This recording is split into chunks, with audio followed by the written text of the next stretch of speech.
Hello and good morning, and welcome to Into the Afroverse with your host, William Jones, where we discuss the future of Black people, not only in the United States, but around the globe.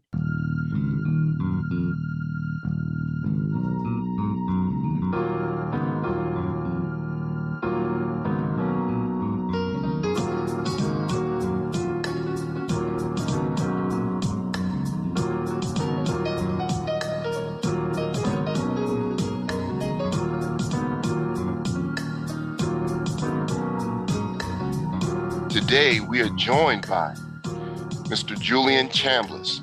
He is a professor of English and the Val Berryman Curator of History at the MSU Museum at Michigan State University. In addition, he's a co-director for the Department of English, Digital Humanities, and Literary Cognition Lab. He's a faculty leader for the Department of English Graphic Possibilities Research Workshop and a core participant in the MSU College and Letters Consortium for Critical Diversity in a Digital Age Research. His research interests focus on race, culture, and power in real and imagined spaces. His recent writings have appeared in American Historical Review, Phylon, Frieze Magazine, Rhetoric Review, and Boston Review. An interdisciplinary scholar, he has designed museum exhibitions, curated art shows, and created public history projects that trace community, ideology, and power in the United States. Welcome, Mr. Chambliss, to Into the Afroverse. Oh, thank you for having me. Okay, before we get started, Julian, is there anything else you would like to tell our audience about yourself? Sure. I'm in an English department, but I got my degree in American history, my PhD in American history. My work focuses on real and imagined spaces. Sometimes those real spaces are Black towns and Black communities, and sometimes those imagined spaces are comic books, but I always try to explore the bigger meaning behind those spaces. I see. And what is it that moved you to get into this field? Because it sounds like, there's a lot going on in terms of the different things that you're covering. What drove you and what, got you to this destination? Well, as a person who studies history, as a young student, as an undergraduate student, I was really interested in how the sort of current set of circumstances came to be, especially in the context of African-American communities and community development. Mm-hmm. And a lot of my research really sort of was initially shaped by questions around what are the ideas that go into shaping public spaces. So I studied planning. And a lot of those ideas are really culturally derived. They're not necessarily about policy and financing. They're about what people expect from spaces that they find people in. And their expectations are culturally built upon through sort of formal and informal practice. And so part of the way that I came to look at the work that I do is trying to understand that interplay between these sort of imaginary goals associated with space and place and the consequences that come from those set of beliefs playing in the back of your mind when you're actually putting together practice, because the result of that interplay is really a set of sometimes very clear actions, but also at the same time hidden motivations that often undermine people of color, that marginalize, many different kinds of people in policy practice. And so it becomes really important to sort of try to understand the sort of speculative engines around community, around space, around practice, and be mindful about that. Got you. Now, in light of what's going on currently and really what has been going on as relates to the Black community and the challenges that we're continuing to face, when you look at things like ongoing issues of police brutality, now folks are talking about the impact of the Supreme Court with Roe v. Wade being overturned and all these different issues, even COVID, healthcare issues and so forth. How does your research speak to assisting the Black community in these areas? Or how can your research and your studies assist Black people in these areas? I think one of the things that is at the core of the work that I do and is very much influenced by Afrofuturism is the interplay around questions of recovery Hmm. and also questions of transformation. And so in the context of contemporary questions facing African Americans, I'm always very intrigued by previous generations' speculative practice around freedom, because those people got us where we are, and those people succeeded in a very real way. And so one of the things that I think is very helpful to sort of think about in the contemporary moment is how other African Americans in previous generations facing a very complicated and in some ways untrustworthy political system. What were the systems, what were the practices, what were the organizations that they developed and actions they took to be successful? And I think by sort of like re-engaging in those sort of like past scenarios where people are speculating around liberation, speculating around safety and health and community building, really provides important lessons to contemporary African American actors. And I also think that because of that practice, one of the things that Afrofuturism often talks about, either directly or indirectly, is the importance of a kind of what Kojo Oshun talks about as a musological turn, right? Like you have to speculate beyond the boundaries of the system that you're in order to really get something new. Because if you're just thinking about the system that you have, then are you really thinking about all the tools that you might have?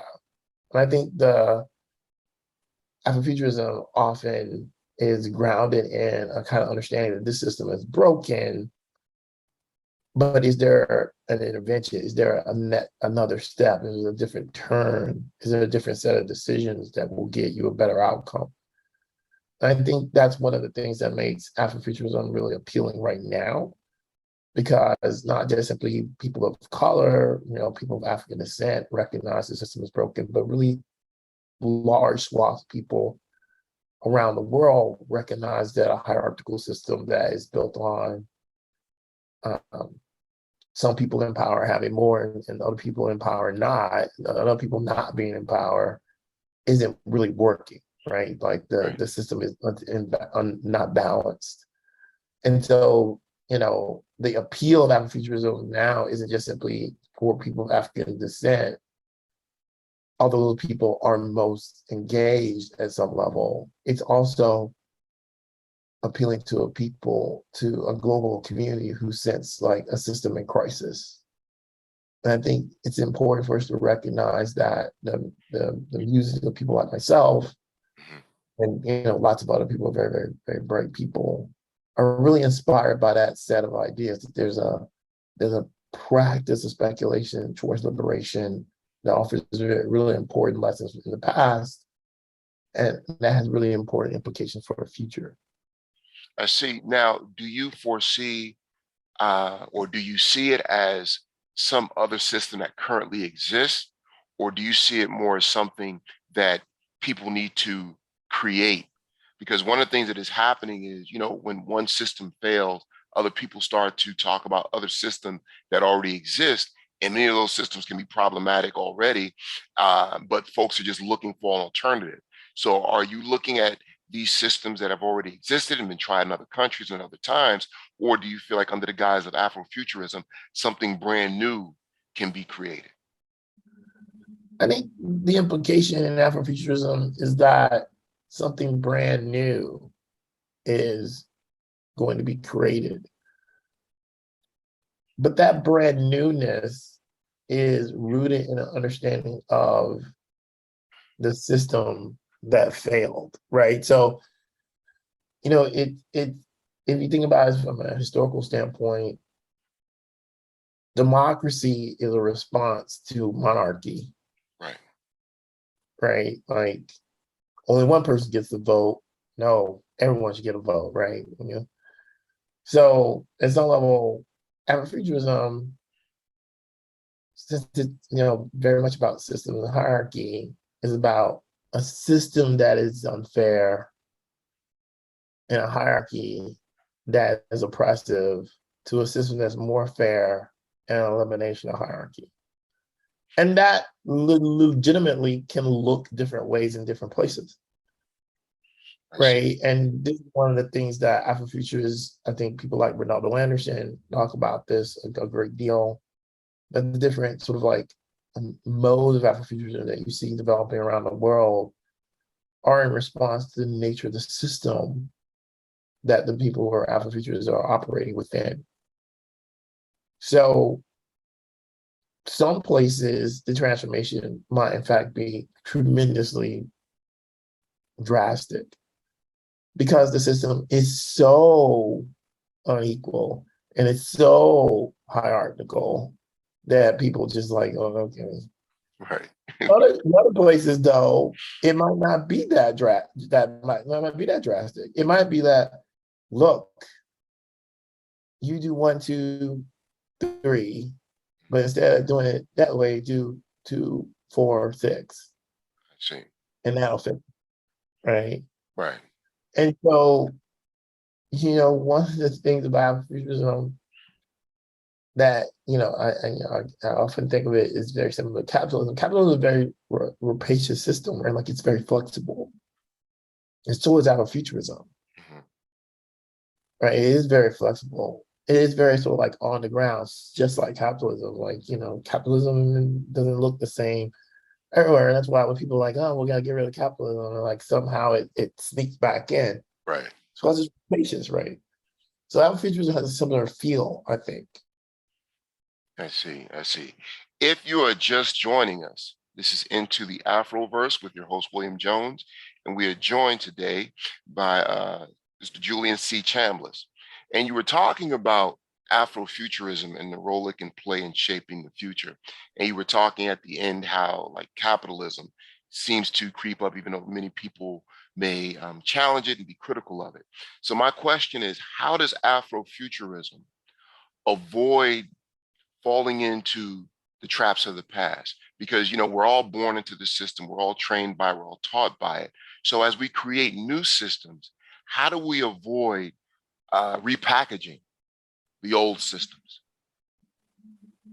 I think this is one of the things that makes the contemporary moment in the movement so important, because we're going from a period where Afrofuturism has existed within a small pocket of people, be they artists, academics, scholars, community activists, and it's moving into a broader set of communal conversations.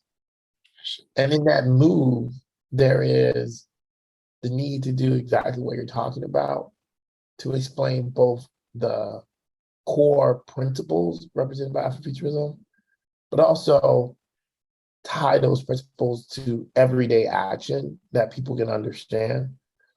And this is the place where our conversation about the goals of Afrofuturism around liberation, around safety, around equity become very important, because the clashes that we have, sort of recognizing the rights of the individual and the need to protect the most marginalized people and community. The reason those conversations happen is because Afrofuturism as a system requires that protection in order for it to be a viable system. And so whether or not it's LGBTQ identity or trans people or any sort of like, hierarchical power structure that seeks to exploit, Afrofuturism, is predicated on the idea that, well, that's not going to happen, right? Right. And the things that make make us think, well, it's okay for that to happen, or um, or signal in informal ways it's all right for you to marginalize those people. Those are the things that become the point of contention as the new Afrofuturist set of ideas come to the fore. And so these explanations, these sort of conversations about what Afrofuturism is that we're having right now, they're important because as people understand those ideas, it becomes easier to transition to that more equitable system. I see. So now let's move to your work specifically. Based on the responses that folks may be introduced to you for the first time, or if they're familiar with your work, you've been able to incorporate comic books, community, history, politics, all of these different areas. How are you able to find the commonality between these things that many people might see as, totally separate from one another?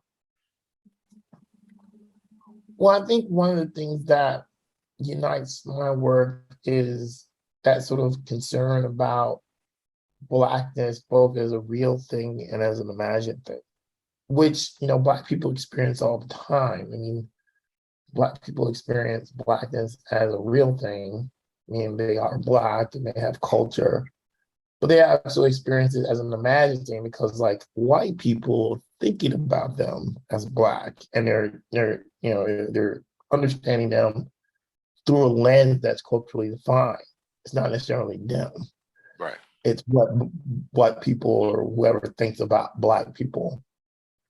And so a lot of times when I'm working with objects, be they comics or, the history of Black towns or things like that, I am at that intersection trying to understand or, sort of talking about the ways that African Americans take advantage of their understanding of a system to try to create sort of counter narratives and counter publics, places and spaces where they can tell more better stories about themselves, tell stories that are transformative and positive, create spaces that are uplifting and safe.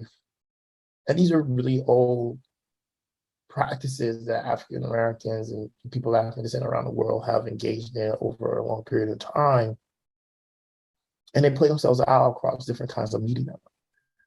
And ultimately, I'm just trying to understand those practices and sort of call attention to the ways that those practices are really born of a really careful consideration of a system that doesn't necessarily always work the right way, and people are advocating for a different pathway.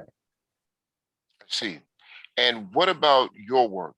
Do you have any previous projects, upcoming projects you want to share with us, talk to us about, any upcoming appearances? And also, how can people contact you or find you? Sure.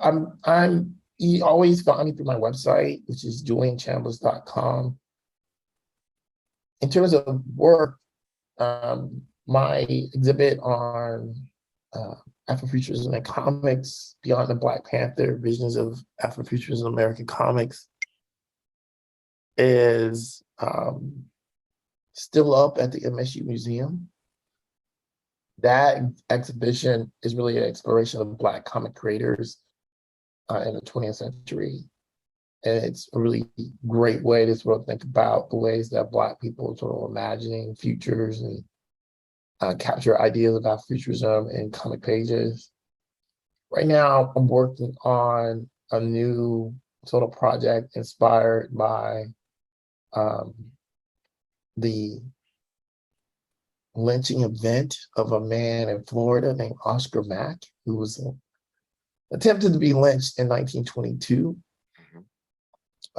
in Kissimmee, Florida. While the newspaper said he was lynched, through research, me and my students and my colleagues have done, we found that he escaped the lynching event and actually lived out his life in Ohio. But this is the 100th anniversary, and I'm working with some colleagues to create a little mini comic, really beginning of this comic book story, inspired by those events. Mm-hmm. That little mini comic will actually come out in the fall. It stirs its own journal, which is a journal of Afrofuturism. It's called Third Stone. So like third stone, like third base plus third stone. Gotcha. Um, and I'm also, I'm sort of serving as a kind of guest editor for that journal in the fall. And we'll be also doing an interview with Tim Fielder, who's an Afrofuturist. Excellent. Okay. So once again, you are listening to Into the Afroverse with your host, William Jones, here on WOLB 1450 AM, 95.9 FM, where information is power. And we are joined by Julian C. Chambliss. Julian, with all these great conversations, as is the case with all great conversations, they go so quickly. As we come up on our close, are there any final words you'd like to share with our audience? Do as much as you can to sort of educate yourself about Afrofuturism. I think there's lots of information out there and available. Lots of scholars who are involved in Afrofuturism are very public scholars, and they make their work available. And if you can, spend some time reading that work. And can you give examples? Because, with this audience, folks are always looking to learn more. In addition to your work, can you give us some examples of like a starting point that you believe would be great for folks that are just now hearing about Afrofuturism? Sure. If you visit the MSU Museum website, you visit my exhibition page, there's actually a reading list there. So if you want to learn more about Afrofuturism, you can go to MSU Museum website, go to Beyond the Black Panther exhibition. There are resources for the visitors. There's a reading list there. Scholars that are very active, think of people like Ingrid Lafleur, who's a curator from Detroit, or Yatasha Womack, who's written extensively about Afrofuturism. Ronaldo Anderson, who's a professor. Kenitra Brooks, another professor, writes about horror. All these are great examples. And of course, the Black Speculative Arts Movement, or BSAM, has a website. That's a group that Ronaldo Anderson is active with. All these are great examples, and you can find more information once you start poking around, looking for those people. Excellent. And in as much as it is important and necessary for us to study our history, our past, as it shapes our present, the one thing that attracted me to Afrofuturism and has caused me to bring about this radio show is the things that you talked about in terms of, we need to start looking ahead. We need to start envisioning a future for ourselves. We need to start imagining a future not necessarily built upon the mistakes of the past, certainly to learn from them, certainly to assist us in shaping certain thoughts. But what I love about Afrofuturism is this idea that it is willing to and it is able to recreate itself or create a brand new future, something that hasn't been envisioned. What do you see for the future of Black people, and how do you see yourself playing a role in bringing that into existence? I think as an academic, my goal is always to sort of broaden people's understanding of an idea. And I think that will be a crucial part, as I say, of helping Afrofuturism move from sort of small group of activists and scholars to a more mainstream movement. And right now, Afrofuturism is going through a transformation. But just like, a lot of Americans think of themselves, or don't even really think of themselves as capitalists, but they follow certain basic ideas that are kind of broadly defined as capitalist. Mm-hmm. There's a way that Afrofuturism can be a kind of ideology that most Americans, regardless of color, can accept. And it would have a really transformative, beneficial effect. But they do have to know. And I think building that kind of understanding will be the sort of major work of the next couple of years. Thank you. And once again, thank you for joining us today. I truly appreciate you taking time out of your busy schedule to stop by and join us at Into the Afroverse. Once again, this is Into the Afroverse with your host, William Jones. And today we were joined by Julian Chambliss, and I hope you guys really paid attention and really got a lot out of this conversation. Be sure to follow his work. Be sure to check him out at MSU and his website and see all of his work. Because once again, it's about the future that we can envision for ourselves. We're facing a lot of challenges today, and it's up to us. It's up to no one else. It is up to us to reshape that future, not only for ourselves, but for future generations. With that being said, we are coming to a close. And today's show also brought to us by Mr. Duke Productions. Ladies and gentlemen, you can join us every Tuesday at 10 a.m. right here on 1450 AM, 95.9 FM. And you can also follow us online at WOLDCnews.com. So once again, this is William Jones signing off. Thank you, Mr. Chambliss, once again. Thank you. Take care, ladies and gentlemen. Have a great day.